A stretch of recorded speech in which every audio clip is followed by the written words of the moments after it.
engineering of consciousness. So what is consciousness? Can we solve the double slit solution? What's the role of the observer in the double slit solution? What's the role of consciousness?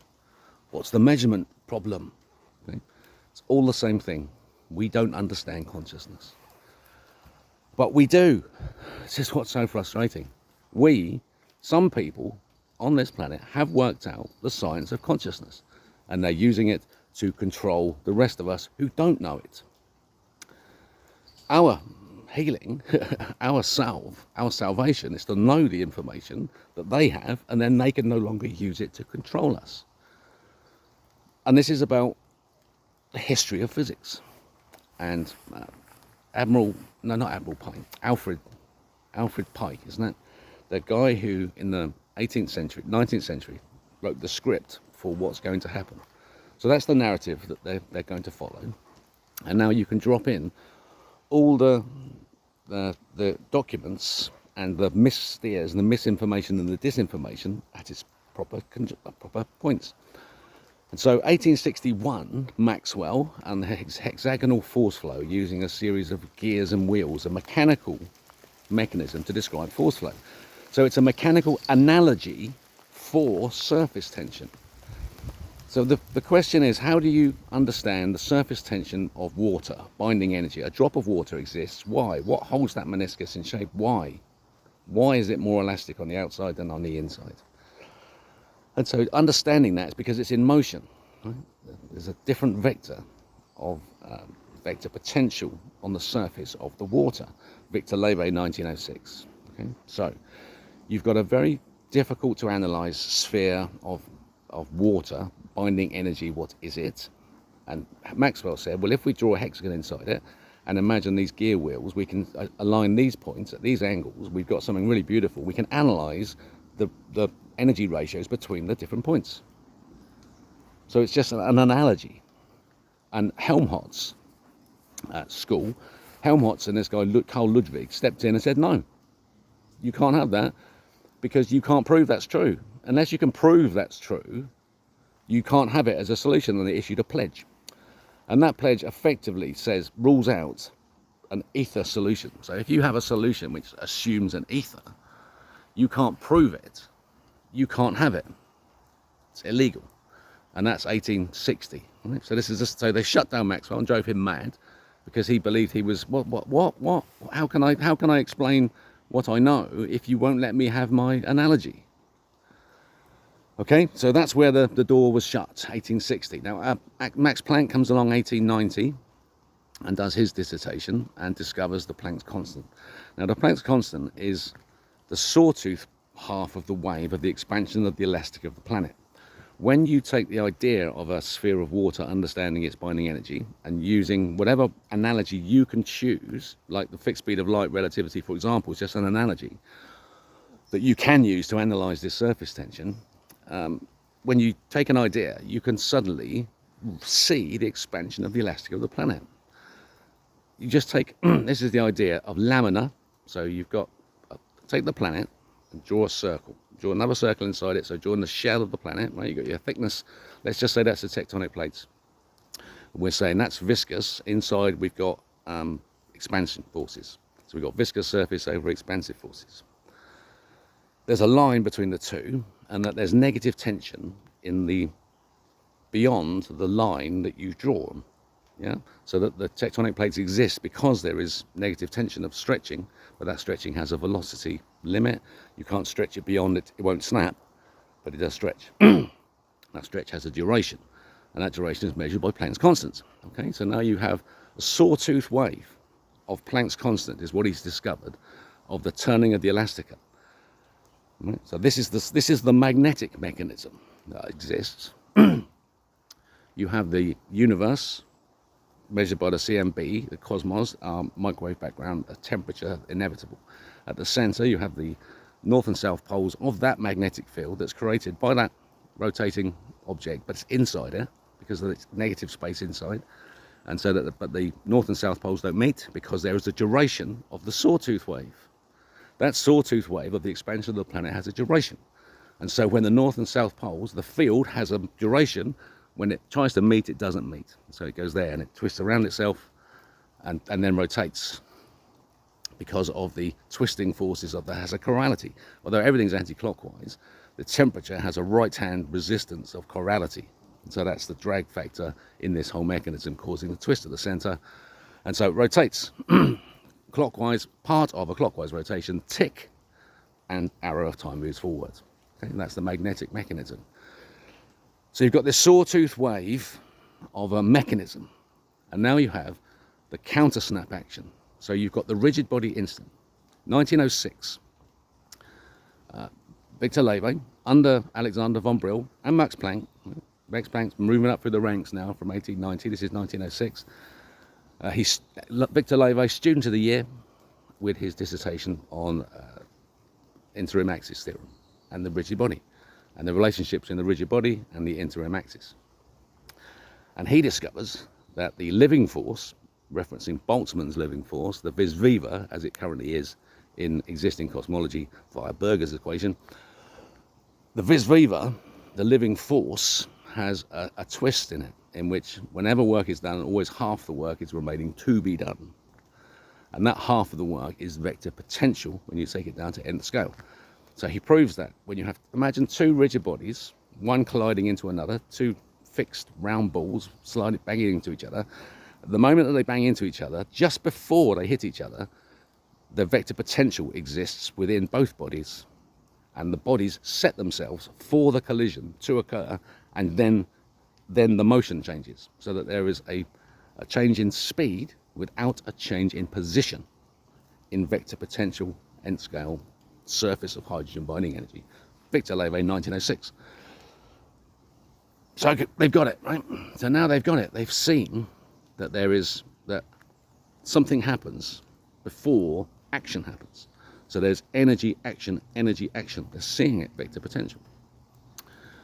So at 1908, Tunguska event, there's a massive nuclear explosion, and you can see what a nuclear explosion actually looks like for the first time. There's no firestorm on the ground, it's just a whirlwind disk. Two-dimensional disk is released of superheated steam in a spiraling pattern and knocks down all the trees. Okay? 1908. Now, 1915, Victor Levy introduces his gatekeeper document into engineering, the one that I've discovered, that opens the door to all this stuff. So it closes the door. But in that gatekeeper document, there are two figures. AB 14, showing you the living force twist. So AB 14, 1906, he tells us that the twist is remaining in its vector potential. 1915, he shows us in AB 14, shows us a diagram, a load pattern showing there's a clockwise and anti-clockwise twist within the breaking of the load. And then AB 5. Now AB 5 is dropped in accidentally or deliberately accidentally, but it's out of place. And so you're seeing the side view of the equator of the wave function of hydrogen binding energy using Victor Levy's matrix calculus method with vector potential. It's a four-dimensional matrix. Simple one, but four-dimensional, that he uses to show us AB 5. So somebody's dropped in AB 5, and it's the equator of the load pattern, of the load across hydrogen binding energy at the equator, which is rotating. Okay? So now you can see the effect of the two poles going around each other. You have a major vortex, right, and a minor vortex. The main vortex, the central vortex, is caused by the spinning of the universe. Yeah. So now we go back to that motion. You've got a straight up and down, true north, and you've got a vector axis, a pocket axis, which has popped up from underneath. Because in hydrogen binding energy, you've got water on the bottom, fluid mechanics, and you've got vapor above, Gaussian vapor mechanics, surrounded by a meniscus, Einstein, but understood across the center, Levy. The fluid mechanic can't go as fast. The force of the vortex cannot keep up with the force of the vortex in the vapor. And so the force that's within the fluid flips up as a pocket vortex, forcing the vortex above in the Gaussian mechanics to go slower, causing a pocket vortex contra-rotating in the same plane. And so it's going the same way, but it's contra-rotating. And so that chirality is expressed in the temperature of the vortex. And that's the brake on the vortex, the kinetic factor, the kinetic drag factor. The brake is the temperature, which has a right-hand chirality. And that's all built from just understanding that AB5 is the equator of hydrogen binding energy, 1915. 1927, we go to Göttingen. And look at everyone who's in Göttingen, and look at the psychology department and see Lewy bodies, Creutzfeldt and Jakob, people working on how to make us how to give us dementia, how to make us stupid by inserting neuronal shell inclusions, Lewy bodies, manipulation of the psyche using this information that's being gatekept by the 1915 engineering document. Go back to Helmholtz a moment, and you'll see there's a link here with Freud. So Helmholtz and Freud are buddies, right? And also there's a link to Planck to Helmholtz. There's a quote from Planck saying how much he loves Helmholtz and he would do anything for him. So we know that Planck is following Helmholtz's instructions, no ether. You can't have an ethereal solution. So all they're doing is we're coming up with the most complex physics they can to stop us having an ethereal solution. They've got one with a fixed speed of light. It's using a coefficient, and it's good enough, yeah, for classic, but it doesn't work in quantum. You need infinities to be returned. You need to unnormalize the infinities in the fixed speed of light. And then you can see that they're controlling us back in 27, right? So they're operating on infinities. And so they come up with a plan of how to take over the world, yeah, using physics.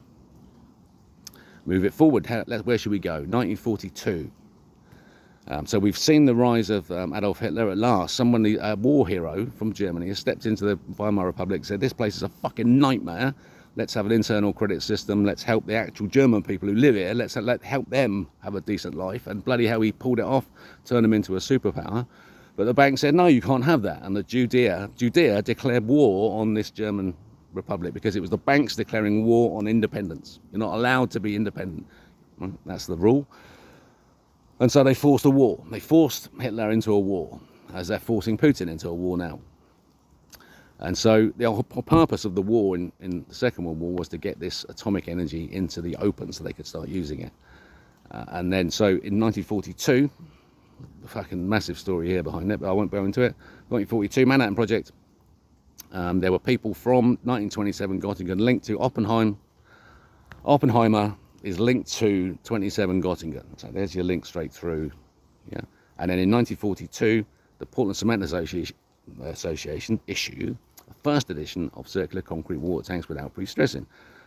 Not referencing the theory of the coefficient tables, because that's Levy. It's the gatekeeper document between engineers building concrete tanks and like Salter in the American Institution archive. There's letters from Salter which talks about all this stuff. He's the man, but they didn't want him to see this nuclear stuff, what that they're actually doing. And so they built the weapon that they can control the nuclear explosion much more cleanly. They always firestorm the cities before they set the nuclear bomb off. So Dresden, by the way, was a failed the British thought they could do it first. They firestormed Dresden and the nuclear device didn't go off. And so they tried to pretend it didn't happen.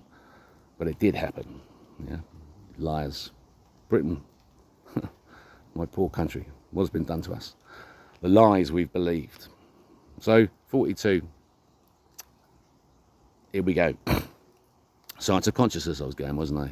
So let's come up now to now. We can see the expanding planet and the sawtooth wave. We know science has all this information. We have the mechanical magnetic mechanism that creates the expansion force. So the inertial force is created, expansion force from this turning mechanism, and then there's an electric response. And so the electric response now is the magic, isn't it? Is where something incredible happens in the consciousness, because the two things are linked. And so it goes the other direction. There is a moment, the charge, the volt, the potential difference that's been built up, the volt discharges in the capacitance, illuminating the moment of expansion in that sawtooth wave, but in the rigid body instant, in the upright part of the sawtooth wave. In that sawtooth, all happens in that straight up and down because the volt moves the other way. It fills the void of vacuum energy that's been created by the moment of expansion. The negative tension has increased and the volume has increased with vacuum energy. And so it fills that vacuum energy with light, spark. And so it moves the other way. You can see it. Right? Just see that to visualize it as an analogy, imagine that the volt flashes backwards towards where it came from, and it meets the sawtooth wave coming the other way. And there's a moment of spatial and temporal coherence, right? Unstable. So the stable part of this rigid body instant is where you have decoherence of spatial temporal decoherence, but there's a moment of coherence when everything aligns beautifully when the waves meet each other. But they should meet each other at the focal plane in order that you can get the full experience of the electric charge that you've created from your expansion. Okay, so there's the moment of consciousness now. There's a flash of light, a volt, just an electric discharge, but it meets the elastic wave coming the other way, and that meets that moment of coherence. And that's the moment of consciousness, where you, the light, the discharge, the expanding wave is aware of the space it has been created because there's full of light. Yeah. So the moment of consciousness is the flash of light, but we don't see it because we emit that light. So all matter has emitted light, bright white light, everything. But we don't see it, it has no momentum, but it has a reflection. And we are observing that reflection from the perspective of where the flash occurred at the center. So that the energy that we bring to the moment of our consciousness is the energy that will then be brought to the moment of experience. And it's reversed, sawtooth wave. Yeah, you have experience, energy of experience. The energy of experience that you did bring to that moment is the energy that you did experience. So you can prove this is true as an experiment. Predictability, falsifiability. Try being positive about your experience of life. No matter how fucking grim it is right now, imagine that it will get better and that all you've got to do is grind it out and keep going by bringing positivity to the motion that you're taking. Watch what happens to your life. You've brought a positive energy. It means if you are dying in a bombed out building, you're lying there waiting to die, bring positivity to that moment and go, buddy, I'm about to find out what's on the other side. And just bring yourself to peace. Yeah. And be ready and to come to meet your maker, to meet your Christ. And are you ready? Have you cleansed your sins? Do you understand yourself? Do you live as love? Are you a true human being? Then you'll be fine. So bring positivity to the moment and you will find that you feel better in that moment, and repeat. Now, the actual mechanism of how this flash of coherence gets to us is interesting. You have, just imagine now an analogy. You've got the rigid body sphere of the cosmos on the outside of our atmosphere. That's the compressive force outside of atmosphere. We're going for spherical planet model, please, for the moment. Spherical planet, atmosphere around its skin, meniscus, outside of that, pressure pushing in. So that's a rigid body outside of atmosphere. Inside, so the surface of the planet we now know is expanding with a sawtooth wave. Just the force, not the planet itself. The planet moves sideways, moves rotation, doesn't do any expanding. The expanding is actually in the elastica. The planet's just general direction will be towards expansion, but it's the elastica that expands. And so that elastica expanding in force forces that into the atmosphere. The meniscus is pressurized slightly more than it was. The outside can't move, infinite compressive force created by the rotation at the center. And so what happens is that pressure is felt on our skin and on our hairs of our skin, which is why we're conscious, why we're shaped the way we are with our naked skins with our hairs, is that everything compresses and that forces through at Planck's constant speed, mind, really fast. And then that's transformed down through into our hearts. Our light that exists, the actual chip of light that exists in our soul, in the center of the fold of our myocardium, of our hearts, surrounded by the pericardium, the single sac that is completely sealed, there's no hole in it. It experiences the tension of the atmosphere, that we've transformed it down through our viscous layers to a speed of a heartbeat. Boom, boom. So it's the compressive force now of the expanding sawtooth wave is experienced in our pericardiums. It compresses into the light, giving us a moment of consciousness it can't escape because there's no hole in the pericardium. It's an entirely viscous protein membrane layer that's sealed. Here, the wave function collapses, the wave breaks because the charge releases big pulse, little pulse. So why is the heartbeat a little pulse, big pulse? Boom, boom. The second pulse is the bigger pulse. That's why we're alive, we think. Yeah, it's because it's going the other way. The ECG is the other way. It comes from the future to the past. Boom. The wave has broken because we've taken the energy and used it in a moment of awareness, of life, of being alive. And so you bring that idea to the double slit experiment and you go, oh, the ether exists then. Because the medium exists. It's the medium that compresses, that causes the moment of consciousness. So when you're firing a stream of particles through a double slit, you're seeing a wave on the other side because the wave, it's moving through a medium. If you fire a single particle, that proves it's a medium. Whatever it does, it's still moving through the medium. It will still create a wave pattern. You're just disturbing the medium. When you turn the monitor on, you're monitoring inside the moment of consciousness. You're measuring from that moment of coherence, either side. And so you're seeing the spin, the standard model, all built around you from the moment of consciousness, the central point, your perspective. So you just change the perspective and go to the center of the monitor. And so I am the center of this sawtooth wave that's going on. Now I can see the balance, and it's a sine wave with an orthogonal reaction. And so EI of H binding energy is JK to the C to the I squared. Right? Twist JK, twist Leve, C Einstein, I squared Reynolds. Yeah, referencing the Pirates of Physics. Ross Anderson, Kilted Weirdo, and Art Michael. Yeah? Those three are referenced in my work at the science of consciousness. And it's over. We've taken control of the planet. Right, how did you like my ramble? I love you, I love you, my family. Let's fucking go home. Please follow the Rebel King.